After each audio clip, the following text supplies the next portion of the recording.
Buenas tardes. Agradecemos su presencia en este webinar de Universidad Level. Está con nosotros el doctor Luis Sánchez Escalante. El doctor Sánchez es especialista en angiología y cirugía vascular. El día de hoy, en colaboración con Universidad Level, nos presenta el tema Filtros de vena cava, uso y abuso de bondades de el-ANEN. Las indicaciones para los asistentes son las siguientes. En la parte superior de su pantalla encontrarán unos iconos. Uno de ellos es un signo de interrogación. Si durante la ponencia tuvieran alguna duda, pueden agregarlas dando clic en el icono mencionado. Si el acceso fue a través de un teléfono celular, en la parte izquierda encontrarán el icono con el signo de interrogación para agregar sus preguntas. Al finalizar la ponencia se dará respuesta a cada una de ellas. Sean bienvenidos a un webinar más. Cedo los micrófonos al doctor Luis Sánchez Escalante. Hola, ¿cómo están todos? Espero que esto nos sea de utilidad dentro de toda esta situación que estamos viviendo hoy y que realmente nos ha llevado a este nuevo tipo de experimentos. Ya lo hemos visto en diferentes opiniones y creo que, como les decía, somos parte también de esta epidemia y webidendemia. Espero que sea de utilidad esto que vamos a ver hoy. Yo quise ponerles este título de filtros de vena cava en uso y abuso, porque la realidad es de que hoy en día el filtro de vena cava, tal y como lo conocimos hace algunos años, donde los teníamos estudios, yo me acuerdo cuando estaba todavía en la residencia, teníamos estudios donde se hablaba de la bondad del filtro en el paciente politraumatizado, en el paciente obeso, y que eso nos llevó al uso y abuso de estos, tal cual lo vimos en Estados Unidos. Y esto fue no más porque nos hemos acostumbrado a que los pacientes, cuando los vemos y cuando tienen un diagnóstico por trombosis venosa profunda, lo primero que pensamos pues es en buscar qué opción tenerle. Y hoy en día, con este crecimiento de nuestra terapia endovascular, del intervencionismo, de nuestra forma de ver las cosas a través de un solo punto, creemos que hay una sola vertiente y no. Siempre tenemos que recordar que la trombosis venosa y la tromboembolia pulmonar tiene dos caminos. Y creo que aquí es en donde quiero centrar mucho esta charla. Quiero que nos basemos en cómo vamos a dirigirnos y pensar que también tenemos la opción conservadora. La opción conservadora es de primera mano y es muy útil, sobre todo hoy en día en estos terrenos que sombríos no me gustaría llamar, sino escabrosos, o en los que realmente la evidencia clínica no ha llegado a ser contundente. Entonces, siempre nos topamos en el hospital en donde nos manejemos, que yo lo menos aquí en los hospitales donde trabajo mucho por interconsulta y porque la referencia al paciente. Entonces, lo primero que siempre veo en esto es, y que hemos tratado y hemos logrado cambiar esa dinámica en el hospital al menos, es de que no todo paciente con trombosis venosa es igual a filtro de vena cava. Entonces, creo que esa es una de las primeras cosas que quiero que nos quedemos o nos llevemos en este punto. A final de cuentas, esto es lo que hoy en día vemos. Nos hablan y nos dicen, Luis, tengo un paciente con trombosis venosa aguda, la pierna está enematizada, dolor, y como este paciente que en algún momento nos presentan a sala, cuando me lo presentaron y lo llevaron a sala, el médico que lo lleva a sala me dice, le vamos a colocar un filtro. Digo, ok, vamos a colocarle un filtro, pero hay algo raro, me decía ahí en el ultrasonido que logran hacer y que tiene un trombo flotante, entonces yo creo que vale la pena ponerle un filtro. Digo, doc, ¿no está anticoagulado? Me dice, no, lo vamos a poner un filtro. Bueno, acto seguido hacemos una cabografía y en la cabografía el trombo flotante era esto. Entonces el trombo flotante era un trombo en cava. Digo, doc, ¿dónde vamos a poner un filtro aquí? Entonces teníamos esta mecánica en donde en el hospital todavía se seguía hace algunos años esta situación donde trombosis venosa, riesgo de TEP, ponle filtro. Esto fue cambiando paulatinamente y mucho por la intervención que empezamos a hacer y que como en este paciente, él no requería una colocación de filtro, lo que requería era un retiro del trombo que ahí traíamos en cava. Y dicho y hecho, lo que hicimos fue que se le hizo una trombolisis farmacomecánica o farmacoasistida con ecos y pues el resultado fue óptimo. Pero la realidad es que este paciente no ocupaba un filtro. Entonces es en donde cambiar esta dinámica que creo que muchos hemos enfrentado y que muchos nos hablan por esto empieza a ser difícil. Pero lo hemos logrado avanzar y hemos logrado llegar hasta este punto. Pero ¿de dónde vino esta dinámica? No vino nada más de una enseñanza que nos quedamos, sino años atrás, y me quiero ir un poquito nada más este recuerdo del primer dispositivo percutáneo que hubo, que fue el de Moby Nudin. Este de Moby Nudin, cuando ellos inventan este dispositivo, pareciera revolucionario y hacen un paper en donde en el paper reportan muy poco tromboembolismo, pocos, y llamemos pocos entre paréntesis, pocas migraciones. Pero la realidad es de que este dispositivo tenía muchos defectos. El principal, claro que estamos hablando de una era no endovascular, estamos hablando ya de 50, 60 años atrás. Entonces, la idea era muy buena, interrumpir la vena cava. Este se ponía a través de un 21 French, por lo que en ese tiempo pues tenían que abrir vena yugular, lo introducían de una manera artesanal porque era una sombrilla tal cual, pero lo que principalmente producía esto eran migraciones. Y como aquí vemos entre la fotografía de Moby Nudin, vemos que está el filtro. La otra es de que, como ven aquí, el filtro se ponía al revés, quedaba de cabeza, la sombrilla no era un paraguas y más que invertido, entonces la captura de los trombos no era tal cual. Entonces lo que después se encontró es que este daba más oclusiones de vena cava inferior y la tasa de migración, como aquí mismo vemos, donde el filtro empezaba aquí y terminaba aquí, en una vena hepática, entonces vemos que realmente esto no daba buena utilidad.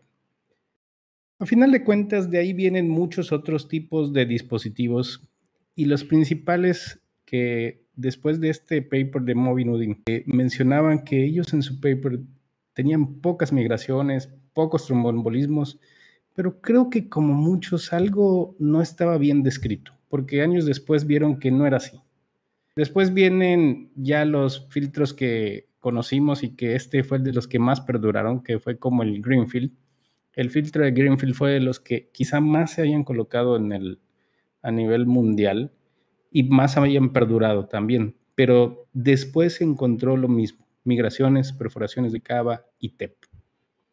Hasta este punto creo que vemos las cosas o me pareciera que veo un sombrío tema dentro de los filtros de vena cava y estoy pareciera que estoy dando una información como si esto es malo.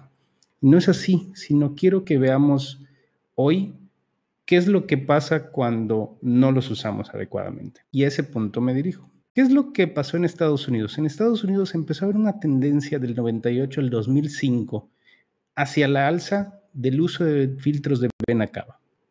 O a muchos de nosotros nos habrá tocado este tiempo en donde estábamos en nuestra formación y en donde vimos cómo un filtro llega a ser una indicación casi absoluta y en Estados Unidos se volvía prácticamente única en todos los pacientes. Si vemos a la izquierda, lo que vamos a ver es cómo crece el número de filtros colocados solamente en Estados Unidos. Les hablamos de que en el 98 se colocaban 50,000 filtros. Para finales del 2005 se estaban colocando 104,000 filtros de vena cava. Esto implicaba tal de hospitalizados, o sea, estoy hablando de todos los que se hospitalizaban en el país, hasta un 0.27% de los pacientes que se hospitalizaban salían con un filtro.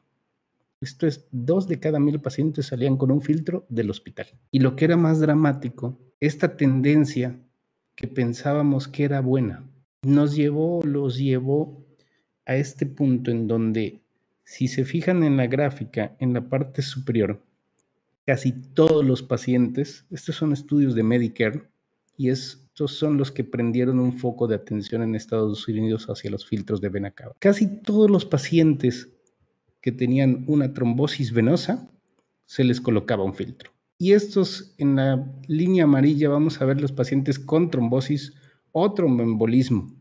Estamos hablando casi del 85% de los pacientes y ya para el 2005 llegando al 80% de los pacientes con cualquiera de estos dos diagnósticos, independientemente si se podían o no podían anticoagular, salían con un filtro.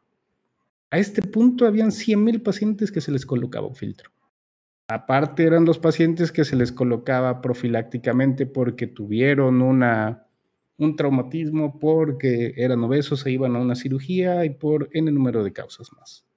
Pero el uso, creo que a este punto llegamos a un uso y abuso de los filtros de vena cava. Y a partir de este punto se pone un número y se empieza a dudar en la utilidad de ellos. ¿Por qué? Porque esto es costoso a final de cuentas. Luego viene el PREPIC Trial, y en el PREPIC Trial, que creo que es el único que hay, si no me equivoco, hasta hoy aleatorizado en cuanto a filtros de su utilidad y su no utilidad, nos da un poquito más de luz en esto. Este es un estudio de 400 pacientes, 200 con filtro, 200 sin filtro. Si nos fijamos, obviamente, en los pacientes con filtro, el paciente tuvo mayor tasa en algunos, por años, de recurrencia de la trombosis venosa. Esto estamos hablando porque este paciente no se anticoagulaba. Entonces, PREPIC Trial se dirige al paciente con contraindicación de anticoagulación. Entonces, si comparamos un anticoagulado con no anticoagulado, pues sí hay más recurrencia. Si vemos conforme pasan los años, y este seguimiento fue de 8 años en el PREPIC Trial, del tromboembolismo pulmonar sin filtro, pues sí, disminuye comparado con el filtro. Comparando sin filtro con el filtro, hay más trombosis venosa, claro, porque estos pacientes no se anticoagulan, indudablemente. Donde no hay diferencia es que donde creo que hoy hay mucho ruido y que hay algunos papers que han estado saliendo últimamente y que son cortos, no valdría la pena analizarlos todos, pero creo que hay que hacer un poquito de razonamiento en el no uso y abuso, es que la mortalidad no cambia en los pacientes con trombosis venosa y tromboembolia comparando el que tiene filtro y el que no tiene filtro. Pero después de todo esto y todo este revuelo de lo uso, no lo uso, tengo el PREPIC Trial, tengo esa tendencia de Estados Unidos de usar mucho el filtro, ¿qué es lo que debo de hacer o qué es lo que no debo de hacer? Y entonces yo lo que diría es, volvamos a las bases. Tenemos indicaciones muy precisas. Si nos vamos y nos ajustamos a las diferentes agrupaciones que hay para esto y nos vamos a la Sociedad de Cardiología Europea y al American Heart, son un poquito más flexibles en sus indicaciones, comparado con lo que el American Chest Physician dicen. Si vemos un poquito más hacia lo que es la Sociedad Internacional de Radiología, esta es la más laxa. Recomiendan casi para todo, pero en donde sí todos concuerdan es en que el filtro está indicado en el paciente con falla de anticoagulación, con una contraindicación de anticoagulación. Paciente recién operado con trombosis venosa, paciente que va a ser sometido a una cirugía. Hoy veíamos en la mañana un caso que Miguel Montero transmitía por Endolab, en donde él retiró un filtro que habían colocado porque el paciente se iba a someter a una cirugía. Eso es algo que yo creo que esta indicación no sale de las líneas, no sale de lo que debemos de seguir. Si nos vamos a las diferentes indicaciones, no estoy en contra de usar el filtro, no estoy hasta este punto hablándolo. Al contrario, me parece que es de gran utilidad. Lo que me parece es que debemos de evitar ese uso y abuso. Y ahorita les voy a mostrar por qué.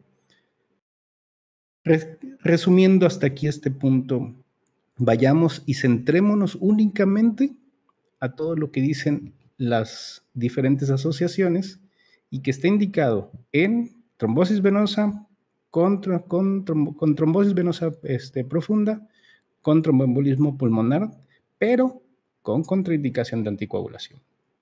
Ahora, falla en la anticoagulación, una trombosis masiva, tromboflotante, esos no están demostrados. Y si se fijan, hay quienes incluso no lo recomiendan. De ahí voy a pasar a ¿qué es lo que pasa y qué es lo que yo en la práctica he observado en este tema de la trombosis venosa y los filtros? ¿Y por qué todo este preludio que les he puesto en donde a final de cuentas pareciera que estoy poniendo una tacha al filtro? Y no es así, lo vuelvo a insistir. Este es un paciente de 64 años, activo laboralmente. A él lo conocí en el 2015, traía una trombosis venosa ya de 15 años, manejada con anticoagulación en ese tiempo, y como inicialmente les decía el paciente que les presentaba, este paciente del hospital donde trabajo en el Mugarza, se había visto trombosis venosa, lo anticoagularon y le pusieron un filtro. ¿Por qué la indicación del filtro? Esa era la duda. Y la indicación del filtro era porque se puede ir el trombo. Y nada más era esa, no tenía contraindicación de anticoagulación, no tenía una cirugía venidera, no tenía algún tema de riesgo para anticoagular. El paciente lo anticoagulan, le ponen su filtro y lo mandan a casa. Este paciente se anticoaguló 3 meses con Coumadin, después 3 meses con aspirina y ese fue su tratamiento. 15 años previos al 2015 cuando lo conocía, eso fue en el 90 más o menos. Un año después llega con más dolor, el síndrome postrombótico empieza a deteriorarse, empieza a hacer más daño en la marcha, empieza a ser ya un dolor en reposo y la actividad laboral empieza a deteriorarse también. Entonces ahí decidimos meterlo a flebografía, a ver qué estaba pasando, pues era una trombosis crónica y lo que nos encontramos fue esto. Si se fijan en la imagen de la izquierda vamos a ver cómo hay una trombosis bilateral iliocabal completa. Cuando ya logramos avanzar un poquito más el catéter, vemos el filtro que traía el paciente, infrarrenal, indudablemente. Aquí vemos una de las venas renales, pero con una trombosis iliocabal severa. Quizá en ese momento cuando se nos agudizó teníamos algún tema ya de agudización de trombo, un trombo fresco, pero si vemos en la imagen de la izquierda lo que vemos es que es un trombo crónico con ya una red de revascularización o colateralidad muy alta. Afortunadamente el paso de guías no fue tan complicado, logramos avanzar, logramos cruzar y lo que terminamos haciendo fue cruzar a través del filtro. Hoy en día nosotros lo que hacemos con estos filtros ya crónicos, preferimos muchas veces aplastarlos que retirarlos, más por la carga de trombo cuando les hacemos en ultrasonido intravascular. Entonces, en este era muy evidente la carga de trombo que teníamos, entonces lo que terminamos decidiendo fue hacer una plastía. La duda que creo que como ahorita les estará surgiendo que teníamos en ese momento es cuánto va a durar este chiste que estamos haciendo. Pero ahí lo que necesitábamos era devolver al paciente lo más pronto a su actividad normal. Y como pueden ver, le tapizamos. Después de las plastías, le hicimos un tapiz lindo de stents desde arriba del filtro hasta las venas ilíacas. E hicimos una reconstrucción completa ileocabal. Después le hemos dado seguimiento porque él, por la situación en la que, de la extensión que tiene del filtro, lo dejamos anticoagulado ya de manera permanente, que creo que una de las ventajas muy grandes hoy que tenemos en día es que los nuevos anticoagulantes es muy sencillo tomarse una pastilla, el riesgo de sangrado es bajo, el riesgo de complicaciones es bajo, entonces nos permite hacer este tipo de maniobras y mantener una anticoagulación sin problema. Entonces, terminamos haciendo esto. Este es un TAC de hace un año. Esto fue en el 2016 hicimos ese procedimiento, hace un año hicimos este TAC para ver cómo estaba la permeabilidad del paciente. Hasta ahora está asintomático. La revisión generalmente le toca a mediados de año, que sería julio-agosto, que le toca su revisión, no recuerdo muy bien, pero este fue del año pasado. Vemos cómo la vena cava suprarrenal se llena, tenemos vena renal. Es todavía un poquito difícil en algunos gabinetes podernos hacer estas reconstrucciones de la fase venosa, pero aquí logramos un poquito que nos la hicieran. Y si se fijan, cómo el filtro queda atrapado ahora dentro de los stents y lo que hicimos fue reconstruir un tubo. Entonces dejamos aplastado el trombo y dejamos nada más permeabilidad en esa zona. Hasta hoy tenemos ya Yo creo que podríamos decir 4 años porque ya no ha regresado hasta ahorita este paciente y generalmente lo veo con frecuencia por su anticoagulación. Entonces, hasta hoy tenemos una permeabilidad de esto y creo que es una opción que podríamos pensar en esas complicaciones de filtro, que les vuelvo a insistir, hoy me gustó más poner un poquito más qué es lo que pasa con el filtro que se queda por ese abuso y uso que hacemos. Este es otro paciente que 3 años antes, a los 43 años, en el noviembre del 2015, llega con nosotros por una trombosis venosa profunda. Le hicimos trombectomía farmacomecánica por aspiración, le colocamos un filtro de vena cava inferior y ahí es el temporal, lo pongo entre paréntesis. Punto número 1, en ese caso, el filtro que ahí colocamos en ese momento. Una de las cosas que ahorita lo voy a remarcar y precisamente en este que está colocado, que es un tulip, estos filtros, si se recuerdan, traen las patitas como las vemos o las traen únicamente las patitas y todavía no traían como que un estabilizador. Hoy vemos que los filtros traen un estabilizador que se me permite que se enderece primero en la cava antes de liberarlo y posteriormente ya me lo logro liberar. Y nos evita que haya estas migraciones o estas posiciones anómalas que tenemos luego del filtro, como este, que si se fijan que nos quedó ya completamente de lado después de la colocación. Después lo anticoagulamos, este paciente lo anticoagulamos 1 año. Después de la anticoagulación la suspendimos, se manejó muy bien. Después, 3 años y unos 2 meses después, en enero del año pasado, llega con dolor lumbar intenso al hospital de urgencias y edema de miembros inferiores. El edema era bilateral y una cosa que nos llamaba mucho la atención era la creatinina. Al ingreso traíamos 2.5 de creatinina, ya con el antecedente de la trombosis y con el edema nuevo, lo que decidimos en él, no traíamos enfermedades crónico-degenerativas, lo que decidimos en él es meternos directo a hacer una cabografía para ver cuál era el escenario que teníamos allá. Y esto fue en enero del año pasado, cuando llega con este dolor abdominal. Si se fijan, el filtro colocado, adosado completamente a la pared lateral. Este filtro no lo retiramos en ese momento porque cuando intentamos retirarlo fue 3 meses y cachito después de la trombectomía por una situación ahí con el paciente de no tuvimos ahí la autorización para poder hacer el retiro. Entonces, cuando intentamos retirar ya no pudimos porque se nos adosó a la pared y no pudimos hacer una extracción. Hoy comentábamos también en el caso de la mañana que vimos con Miguel de que ellos tienen, y eso algunas veces lo he platicado con Miguel Montero, de que ellos tienen la facilidad de usar láser. Nosotros no tenemos láser para poder sacar el gancho de la pared. Lo que hemos hecho, lo que hacemos algunas veces cuando nos pasa esto en casos en que tenemos que retirarlo, es que en este paciente en ese momento no logramos esa separación y lo que decidimos fue dejarlo. Pero después, 3 años después, nos encontramos con esto. Nos encontramos que obviamente el stent y el lado izquierdo estaba nuevamente tapado y un nuevo trombo, ahora un trombo ilio cabal. Y si se fijan, esta era lo que nos explicaba la creatinina alta. La creatinina alta era porque el trombo estaba pararrenal, incluso estaba sobre del filtro, no, aquí ya el filtro no servía de mucho, había hecho una trombosis completa e incluso suprarrenal. Lo que decidimos en ese momento hacer fue colocar un sistema de trombolisis farmacoasistida, se le colocó un ECOS, se hizo la lisis y este es el resultado posterior. Aquí no tengo una imagen de la parte superior, pero bueno, esto ya quedó permeable y si se fijan hay un trombo aquí que esto pareciera lo más crónico.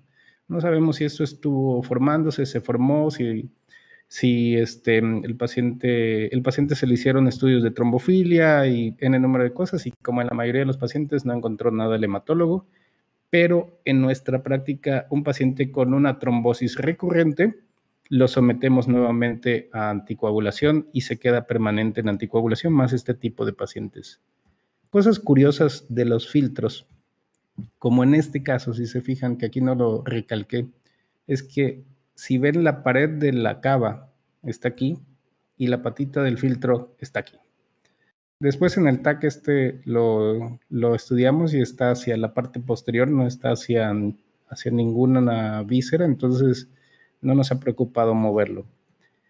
A diferencia del paciente anterior en el que le colocamos stents, en este paciente no decidimos hacerlo porque pensamos de inicio nada más dejarlo anticoagulado y ver la evolución. Hasta ahorita llevamos un año en esa evolución y no hemos tenido necesidad de una reintervención. Con la anticoagulación nos ha bastado y hemos logrado mantener la permeabilidad de este sistema sin ningún problema. Entonces, a final de cuentas, yo creo que en él lo que hemos platicado o el escenario que le hemos planteado es de que su anticoagulación es permanente. En nuestra práctica les vuelvo a decir que cuando tenemos este tipo de complicaciones, lo que hacemos con los filtros es colocar o planchar el filtro con un stent. A final de cuentas, en nuestra práctica, el utilizar filtros es algo común con el advenimiento de las trombectomías. Nosotros, esa es nuestra principal indicación en el hospital.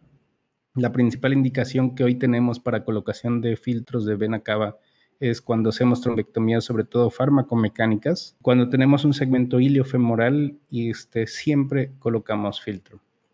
Aunque en la práctica común, y ya verán como aquí está con nosotros Néstor, y cuando nos dicen, no, ¿para qué le colocas filtro? Dicen que más marrado, más seguro, dicen aquí en el norte. Entonces, mejor le ponemos un filtro y volvemos por él al mes y no hemos tenido un gran problema. Entonces, esa es nuestra principal indicación.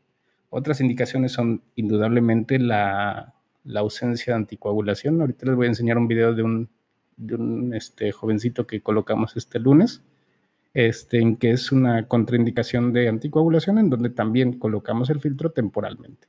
En la mayoría de los pacientes tratamos de mantenerlos temporalmente y en algunos los dejamos cuando vemos que hay un riesgo, que hay en la anticoagulación sobre todo.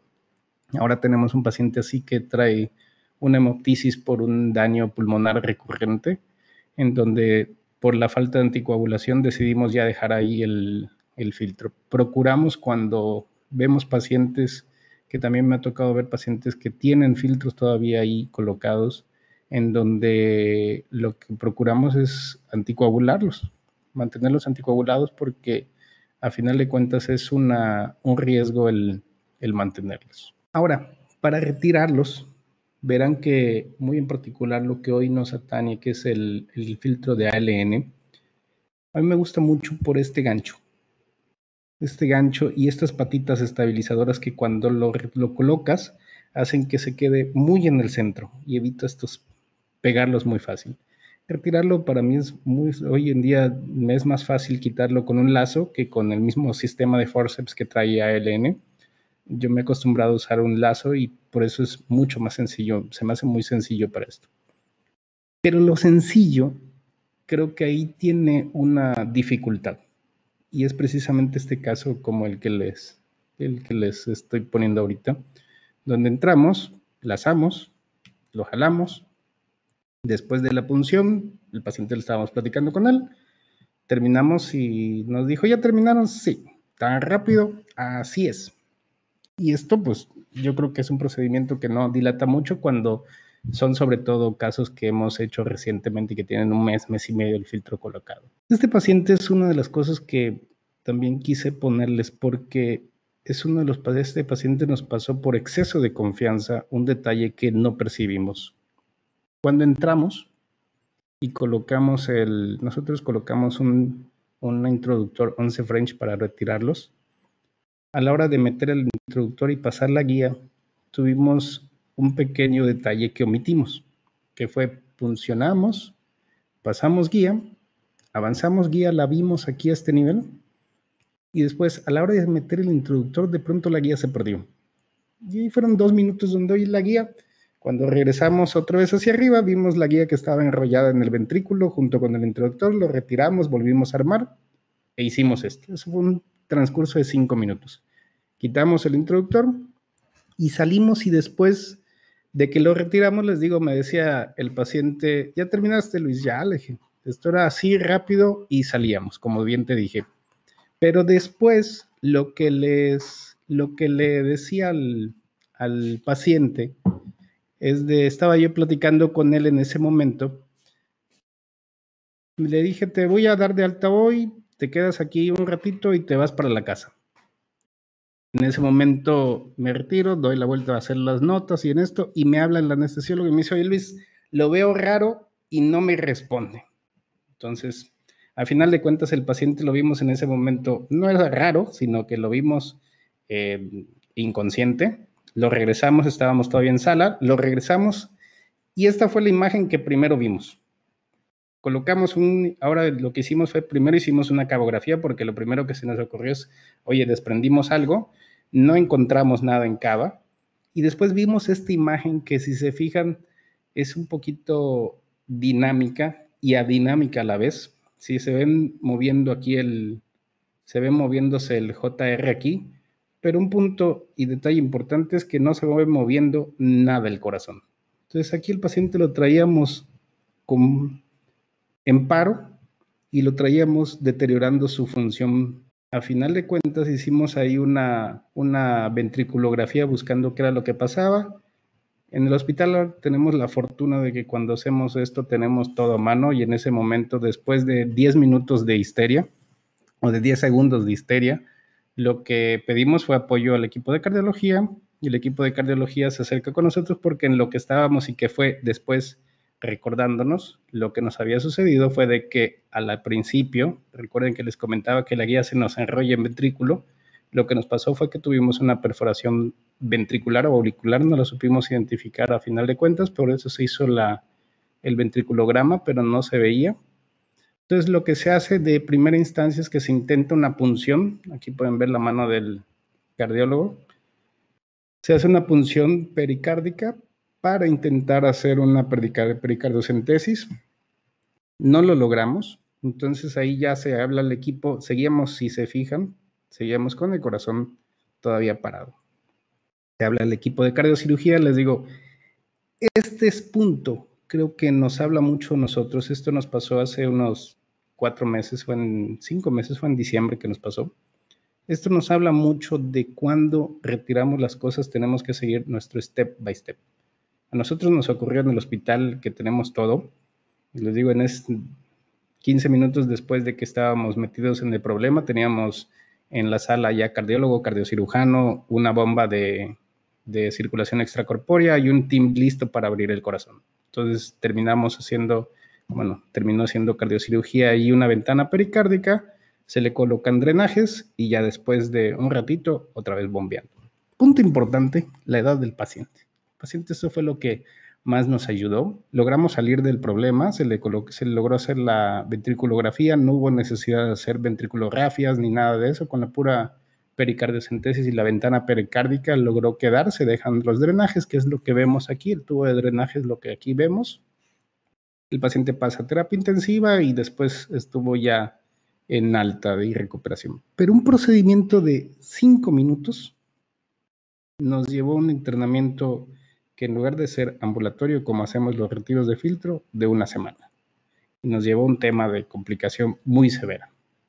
Entonces, creo que en este punto, y por eso quise ponerlo como una peor pesadilla que me ha sucedido en ese tema, de una de las peores pesadillas que me ha sucedido, y este es en el punto de retiros de filtros, es de que no hay que ser muy confiados a la hora de las cosas y de retirarlos. Tampoco es que tengo que tener un equipo de circulación extracorpórea en la sala, pero sí tengo que tener en la mente las cosas que me pueden pasar. Es aquí donde quise yo ponerles estos casos, discutir un poquito estos casos en donde buscarles o mostrar un poquito la complicación, porque el hablar de lo lindo es algo muy fácil. El hablar del filtro y de las utilidades creo que hoy en día es muy complicado. Entonces tenemos que seleccionar y es en donde haría yo ya un cambio en la plática hoy, en donde tenemos que seleccionar cuál es uno de los filtros que más nos acomodan para esto. Hoy en día, en mi práctica, yo utilizo mucho el ALN por estas situaciones. El gancho es una de las cosas, les decía, es muy fácil de cachar, de lazar, vaya. Una de las opciones que tienen y en su reconstrucción quise poner lo que tienen ellos como indicaciones porque es lo más sencillo para poderlo entender de por qué es muy Muy bueno este. A mí me gusta mucho por estos puntos. Uno son sus patitas de fijación. Los ganchos que entran a la hora de clavarse no perforan, únicamente se adhieren para evitar la migración. El sistema es un sistema mucho más ligero y nos permite hacer menos trombogénico el filtro. A mí no me ha tocado meterlos a resonancia magnética, pero en teoría estos son compatibles con resonancia magnética. Y la otra situación que tenemos con este filtro también es de que hay reportes de retiros tardíos, o sea, retiros después de un año. Entonces, este diseño nos permite que el filtro se pueda retirar en cualquier momento. Hay algunos reportes de más de un año para el retiro sin ningún problema. No me ha tocado a mí, el más tardío que a mí me ha tocado quitar ha sido de 6 meses y lo hemos quitado sin ningún problema ni ninguna dificultad. No hemos tenido migraciones ni tampoco hemos tenido esas perforaciones como les mostraba con otros tipos de dispositivos. Pero a final de cuentas, yo creo que un punto importante, les decía, es esto. O sea, si vemos cómo se conforma este trae su propio equipo de retiro. En mi opinión, a mí me gusta mucho el lazo, porque el lazo es muy fácil de enganchar por el que es más delgadito el gancho que tiene. Es de la forma como lo hacemos. Este fue un paciente que hicimos el lunes, que les digo, no es tampoco una situación que no hagamos. Nosotros hacemos con cierta frecuencia la colocación de filtros, porque el número de pacientes que hoy tenemos y que hoy en día, sobre todo como este jovencito de 29 años es un angelito de 220 kilos que lo sometieron a una manga gástrica, y después de la manga gástrica hizo una trombosis de vena porta mesentérica de miembro inferior derecho y una tromboembolia pulmonar. Y requiere reintervenciones porque está con una anastomosis ileal. Le hicieron una entero anastomosis y ahorita está en reintervención, entonces no lo podemos anticoagular, a pesar de que hemos estado tratando de nada más dejarlo sin anticoagulación en el momento de sus cirugías de reintervención. Entonces, este paciente, aquí nuestra maravillosa camarógrafa Abby, no contábamos con que la luz de la lámpara nos iba a jugar chueco, pero vemos que el filtro viene montado en este dispositivo. Tenemos dos presentaciones en este filtro. Vamos a ver, uno es muy sencillo de identificar, uno verde, que es femoral, y uno amarillo, que es yugular. Si pasamos a cómo lo colocamos, esta es nuestra era de COVID en colocación de cosas, que ya estamos disfrazados de todo. Si se fijan, el filtro trae una vaina que se introduce, nosotros la introducimos directamente, es una vaina 6 French aproximadamente. Entonces, lo que ahí nos permite esto es tratar de colocarlo, viene en ese empaque, lo empujamos, se mete y ya nada más lo que tenemos que hacer enseguida es hacer un push para poderlo liberar. Aquí hay una parte que siempre me gusta comentarlo. Si se fijan en este punto, el filtro trae aquí una marca. Esta marca sirve para que nos radiemos 2 segundos menos. Entonces, si nosotros llevamos, casi todos los filtros lo traen y este también lo trae, cuando nosotros llegamos con la mano a este punto, es cuando debemos de someter ya la fluoroscopía, a partir de este momento. Entonces, ese es el punto donde yo ya sé que está el filtro por salir, voy a hacer fluoroscopía y ahí ya veo yo en la pantalla lo que estoy liberando. Entonces, la liberación es nada más, primero es un pullback. Entonces hacemos una estabilización primero, le decía, de estas patitas y luego la liberación completa del filtro.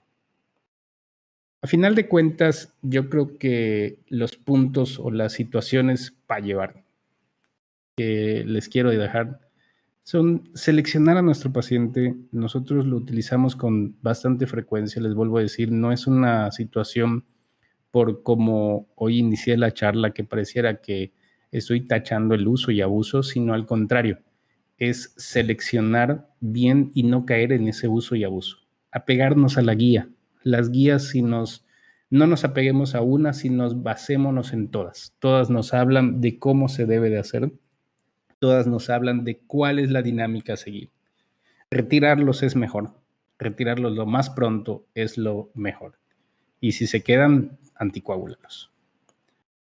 Yo creo que hasta este punto es donde llego yo con la charla. No sé si por ahí nos puedes ayudar con alguna pregunta o para transmitir alguna pregunta con la audiencia. Bien, tenemos esta pregunta de Erika García. ¿Cómo aplasta el FVC? Como en el primero que tuvimos, no sé si se refiere a cuando los tenemos ahí como el caso crónico que puse, en ese lo que hacemos es de que hacemos una angioplastia y posteriormente liberamos stents sobre él para que quede impactado sobre de la pared. Eso es igual en el caso de los otros dispositivos que son cónicos, lo que hacemos es tratar de mantenerlos por un lado y empujarlo hacia la pared de la vena cava inferior. Gracias, doctor. Por retirar los filtros, si las TBP repiten. Ok, ya te entendí. Si tenemos recurrencia de TBP en los filtros, por la colocación de filtros, te digo que nosotros lo que hemos optado es que al no tener un mecanismo de retiro tardío, como es el láser, en lo que hacemos es de que terminamos, si fuera necesario, y tenemos una trombosis que está haciendo repercusión postrombótica, les hacemos una angioplastía y stenting. Pero si están en repetición las trombosis, prefiero mantenerlos anticoagulados. Cuando tengo una trombosis de repetición, los mantengo anticoagulados por siempre. Gracias, doctor. Dice Claudia que hay riesgos ahí al poner stent donde está el filtro. Hasta ahorita te podría decir, Claudia, que esto es anecdótico, pero el punto que vemos en esto al colocar el stenting sobre el filtro es de que de pronto pudieras tener una migración de un residuo que tengas ahí de una placa, de un pedazo de trombo crónico que se me hace muy complejo, que pudieras tener una perforación. Indudablemente, creo que esas son las situaciones que podríamos ver. En las imágenes, si ves, lo que hicimos fue que tampoco colocamos un stenting hasta el nivel de llegar al diámetro de la cava, únicamente para permeabilizar. Pone el doctor Jesús Lupercio, también recomiendo utilizar stent autoexpandibles o montados en balón para el filtro. Nosotros cuando tenemos tanto en crónicas, en situaciones crónicas como en arterial y venoso, cuando tenemos una situación de trombosis, de una lesión larga, procuramos usar autoexpandibles. Aunque con los nuevos stents que hoy tenemos, creo que en el tema venoso tenemos stents más rígidos y con una mejor conformabilidad para disminuir ese recoil que nos puede producir. Hoy en día tenemos stents bastante con fuerza radial suficiente para poder mantener. Doc, perdón que te interrumpa. Dígame. La doctora Nora Sánchez quiere, bueno, primero felicitarte por la presentación y comenta, yo no uso filtro en trombólisis con ecos, no es indicación absoluta. Y si el paciente está contraindicado anticoagular, ¿qué beneficio hay en poner filtro y aparte anticoagular? Sí, si el paciente está anticoagulado y tienes trombosis venosa profunda, y te platico el paciente que ahorita tenemos internado, es un paciente que está con reintervenciones recurrentes, entonces la anticoagulación está contraindicada por tiempos, no absolutamente. Entonces lo que hacemos es que le retiran 5 días la anticoagulación y como tenemos tromboembolias es que le hemos puesto un filtro, pero solamente por una contraindicación absoluta. Si tengo una anticoagulación efectiva y tengo trombosis venosa, no le pongo filtro. Y en el tema de ecos, ciertamente, cuando utilizo ecos no le pongo filtro, más lo hago con farmacomecánica. Me voy a salir un poquito de la plática y del mecanismo, pero te explico cómo nosotros lo que hacemos es que tenemos muy diferenciados los usos y dónde lo colocamos. Cuando tenemos iliofemoral, nosotros preferimos tromboaspiración. Cuando tenemos iliocaval, o cuando tenemos un segmento ya flotante, preferimos ecos. Entonces, esa sí tenemos una diferenciación de cómo hacerlo. Cuando hacemos tromboaspiración mecánica, siempre coloco filtro. Cuando hacemos fármaco asistida con ecos, ciertamente no colocamos filtro. Gracias, doctor. Tenemos aquí una pregunta de Omar García. Sí. Sí, veo que pone Omar, ¿qué haces cuando haces plastilla de cava después del aplastamiento de filtro? ¿Qué stent usas? Les decía que, bueno, en el caso que ahí vieron, se me hace que esos stents deben de ser stents arteriales, deben de ser, no recuerdo bien qué tipo de stent habrá sido en ese momento. Hoy, a mi preferencia, creo que tenemos stents ya dirigidos venosos, entonces creo que deberíamos de ver, en el caso de iliocaval, es un tema de stent dirigido. Entonces, búscate algún stent que tenga una fuerza radial suficiente, que es algo ya más reforzado. Hoy en día tenemos en México, creo que BARD ya tiene. Creo que ustedes, Néstor, acaban de traer uno nuevo, si no me equivoco. No estoy seguro de ello. Biotronic creo que también estaba por traer uno. Silvervein, que ya tenemos, ya tiene tiempo.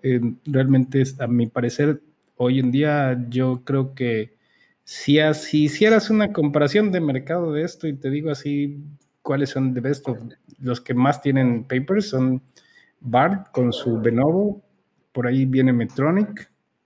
El de Biotronic tiene unos papers muy prometedores también. Sí, Doc, nosotros vamos a traer uno, el Blue Flow. Aún no llega, pero sí lo vamos a tener. Sí, creo que ahí lo importante en el stent, más que nada, Omar, y en esta pregunta que nos haces que haces, es el pensar en el strut, en su conformabilidad, en el conocerlo. Creo que eso es importante. O sea, si ves el stent, vas a ver cómo hay una gran diferencia entre lo que es un stent arterial y lo que es un venovo. El venovo, por ejemplo, que son los nuevos diseños que traen los dirigidos a vena, es muy diferente la conformabilidad. Entonces eso creo que es lo importante que tienes que tomar en cuenta. Tenemos otra pregunta de Betty Reyes. Cuando estudio de imagen utiliza para vigilancia de filtro de vena cava, cuando lo procuramos retirar siempre. Ese es de primera instancia. Cuando decido no retirarlo, cuando no pude quitarlo. O sea, cuando me metí y no lo pude retirar. O sea, somos muy ociosos para tratar de quitar los filtros la mayor parte del tiempo. Decidimos no retirarlos cuando hemos hecho, como el caso que les enseñé, que tuvo una retrombosis de la cava, en donde se me adosó la pared y eso se endoteliza y ya no tienes cómo cachar ese gancho. Hay algunas técnicas que puedes maniobrar y hacer para retirarlos, que ya hoy las estamos haciendo, que es enlazarlos, el hacerlo casi retirarlos arrancados, pero te llevan un poquito más de riesgo. Pero prácticamente yo creo que hoy en día los que hemos dejado, sí tenemos pacientes que hemos dejado. Tengo ahorita 2 pacientes así, si no me equivoco, que son uno que tiene trombosis venosa y que ese no lo pudimos anticoagular. Nos hizo trombosis de repetición y ese paciente no lo hemos podido anticoagular porque tiene un tema prostático que cuando lo anticoagulamos sangra. Además, es un jovencito de 92 años. Y el otro que tenemos es este que les comentaba, que son los más recientes. Esos son de este año que los hemos dejado con filtro, es un paciente que tiene tromboembolias de repetición. Tampoco se ha podido anticoagular por un tema de su tromboembolia, de su problema de origen pulmonar. Tiene unas bronquiectasias sangrantes este paciente. Ahora, es irónico porque me ha tocado pacientes que de pronto me llegan con 2 años con el filtro jóvenes y eso sí los intentamos quitar y cuando no los hemos quitado, lo que hacemos es que los anticoagulamos. Gracias, doctor. Bien, ya no tenemos más preguntas. Tampoco tenemos comentarios en la zona de chat. ¿Algún comentario final que nos desee agregar? Yo creo que nada más, a final de cuentas, les vuelvo a insistir como la charla la que hicimos titulares, en el que esto es evitarnos el uso y abuso, encontrar las bondades de cada filtro. Creo que conocer técnicamente los filtros es muy importante porque sobre todo un filtro, así como colocar un stent, nos acarrea también una enfermedad. El colocar un filtro y dejarlo también es un problema. Entonces tenemos que ver cuál es el que menos problemas nos da, el que es más fácil de retirar y el que es más tiempo podemos dejarlo ahí para poderlo retirar después. Gracias a todos por la asistencia, gracias por las preguntas, gracias a ustedes por la invitación. Gracias, doctor. Agradecemos a todos nuestros asistentes su participación y damos nuestro reconocimiento y felicitación al doctor Luis Sánchez Escalante por su tema. Los invitamos a contestar una breve encuesta que aparecerá al finalizar la sesión y a que estén pendientes de próximos webinars. Hasta luego.